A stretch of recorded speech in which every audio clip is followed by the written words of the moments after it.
So hello everyone, welcome to IFS. कैसे हो दोस्तों? आप सभी लोगों को पता है सीएसआर नेट का रिजल्ट आ चुका है। और सीएसआर क्या, आईएफएस का रिजल्ट आ चुका है। और आपने बहुत सारे ऐसे स्टूडेंट्स को देखा ही होगा जिनके रिजल्ट आपको बड़े ही शानदार लगे हैं। तो ऐसे ही मैं आपको बहुत सारे ऐसे एस्पिरेंट से मिलवा रहा हूँ, और आज भी मैं आपके लिए कोई एक ऐसा एस्पिरेंट लेकर आया हूँ। जानते हैं इनकी कहानी, इनकी जुबानी। तो मिलते हैं योगिता से। सो वेलकम योगिता, आपका स्वागत है हमारे इस यूट्यूब चैनल पर।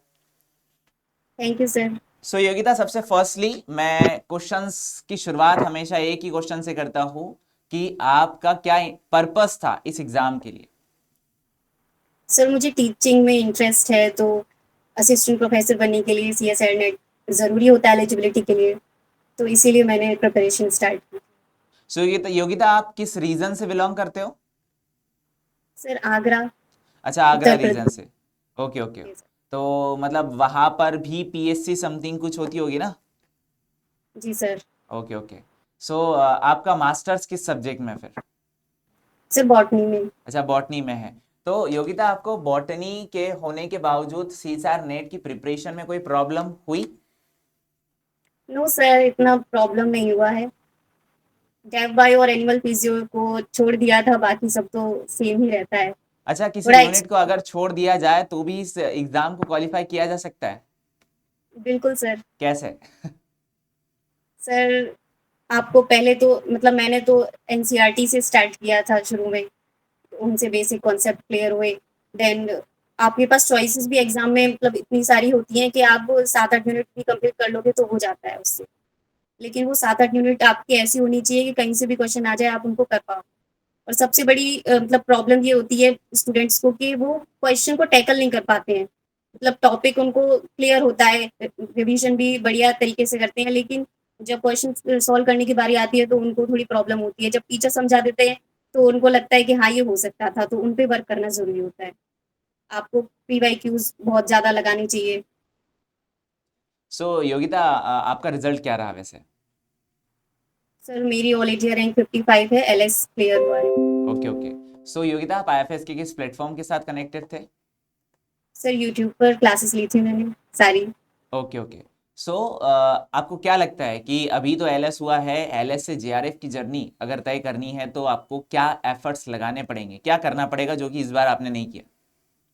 सर मैंने पार्ट ए को थोड़ा मतलब ऐसे ही ले लिया था कि ये तो मतलब 6-7 क्वेश्चन हो जाएंगे, लेकिन वो मतलब मेरी सबसे बड़ी मिस्टेक थी।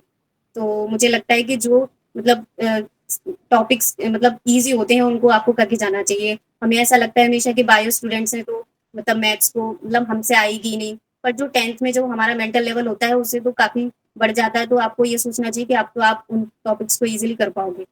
तो मुझे जब मतलब सो एग्जाम देकर आई थी योगिता, जाया। आपने पार्ट सी और पार्ट बी में कितने अटेम्प्ट किए थे इस बार? पार्ट बी में मैंने 18 क्वेश्चंस अटेम्प्ट करे थे, ओके। और उनमें से 17 सही थे। और पार्ट सी में भी सेम ही था। 18 क्वेश्चन करेक्ट किए थे। तो आपका टोटल स्कोर कितना हुआ है? सर 71.5। अच्छा, 71.5। सो अगर देखा जाए तो मोस्ट ऑफ आप जितना बोल रहे हो उसके हिसाब से तो आपका परसेंटेज ऑल अराउंड ज़्यादा ही होना चाहिए था। बट ठीक है। जी सर। नेक्स्ट टाइम कोशिश करना कि मोस्ट ऑफ थोड़े से ज़्यादा प्रिपरेशन आप करो जिससे कि आपका जेआरएफ क्वालिफाई हो सके। एटलीस्ट इतना एवरेज एंड एवरेज हमें अटेम करना है जिससे कि क्वालिफाई होने के चांसेस ज़्यादा हो। कि अगर हम जी सर। बिल्कुल मार्किंग टू मार्किंग अटेम करते हैं तो वहां पर फिर गलत होने के चांसेस भी होते हैं। तो फिर हमारे नंबर और ज़्यादा डिक्रीज हो सकते हैं। ठीक है। एंड देन आपको क्या लगता है कि इस एग्ज़ाम की प्रिपरेशन करने के लिए आपको किस लेवल का नॉलेज या किस लेवल का पढ़ना ज़रूरी है? मतलब आपने तो सेल्फ सबसे से ही किया है, तो आपने सेल्फ सिर्फ यूट्यूब से ही प्रिपेयर किया है या फिर कोई और सोर्स आपके पास था, लाइक अ रेफरेंस बुक वगैरह कुछ? बुक्स तो मैंने मतलब एक ही मतलब ऑनलाइन मतलब ली थी बुक डाउनलोड करके। तो उससे पहले पढ़ती थी, फिर यूट्यूब से जो जो टॉपिक्स नहीं समझ में आते थे तो यूट्यूब से ही सारा क्लियर किया था। सो आपको नहीं लगता है योगिता कि अगर कभी हम एक सीक्वेंशियली वे से अगर कभी कहीं पर भी चलते हैं तो हमें सफलता जल्दी मिल जाती है? और आपका कौन सा अटेम्प्ट था ये? सेकेंड अटेम्प्ट था। सेकेंड अटेम्प्ट था। सो फर्स्ट अटेम्प्ट में क्या हुआ था ऐसा? सर फर्स्ट अटेम्प्ट में भी मतलब एलएस क्लियर था, लेकिन वो वर्ज लाइन से था तो लगा कि इस बार होना चाहिए, लेकिन पार्ट ए की वजह से नहीं हो पाया JRF. So Yogita, part A is not mandatory, मतलब हम ये बिल्कुल नहीं बोल सकते, हमारे पास में चॉइस बहुत सारी होती है, हम पार्ट सी से ही इस एग्जाम को मोस्ट ऑफ क्वालिफाई कर सकते हैं, बिकॉज पार्ट सी ही 100 मार्क्स का होता है। So part G A sir. होता है रैंक के लिए, कि अगर आपको बहुत ही अच्छी रैंक लानी है तो आपको वहां पर सबसे ज्यादा एफर्ट्स करने हैं। वैसे मैं आपको सिर्फ इतना ही सजेस्ट करना चाहूंगा एज अ टीचर कि आप पार्ट बी पार्ट सी के ऊपर सबसे ज्यादा फोकस करें, कोशिश करें वहां पर ज्यादा क्वेश्चन अटेम्प्ट करने की, बट तभी करें जब आपको उससे कॉन्सेप्चुअल नॉलेज हो। सो आप कोशिश करें कि ज्यादा से ज्यादा टॉपिक्स को कवर करें, और वो भी उन्हीं टॉपिक को ज्यादा कवर करें जो कि सबसे ज्यादा इंपॉर्टेंस रखते हैं इस एग्जाम के लिए। और वैसे आपका मास्टर्स कब कंप्लीट हुआ है? 2024 में।